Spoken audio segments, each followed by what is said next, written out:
problem. And then I think there's two kinds of bearing arms or owning a weapon. Because there's a lot of Christians, I think, that will say, oh yeah, I have a gun, and I wouldn't want to be without a gun if I were getting broken in.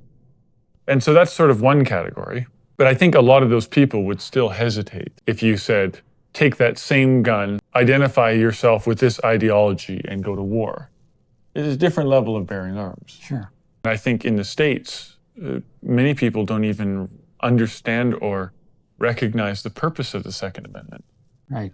They think, oh, we have the right to bear arms because I should have the right to be able to protect my child from an invader into my household. And that's true. But it was specifically to bear arms against a government if they did not have the interests of the people in mind. Right. That's what it was for. Yes. It was a civilian army to always outnumber the government army. Yes. So that the people were never subject to a government and an industrial military complex turning on their own citizens. So even just, and like you mentioned before, that they gave up their lives for that freedom, that privilege, that right to defend their country. They went to war with the British, and the British had been tyrannizing them.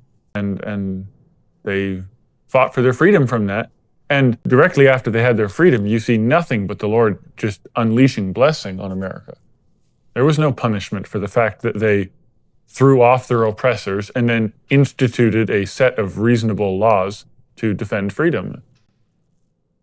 The Lord didn't punish them for it. Right. It was destined to fail because it didn't include Jesus Christ, but they just weren't punished for that. Yeah.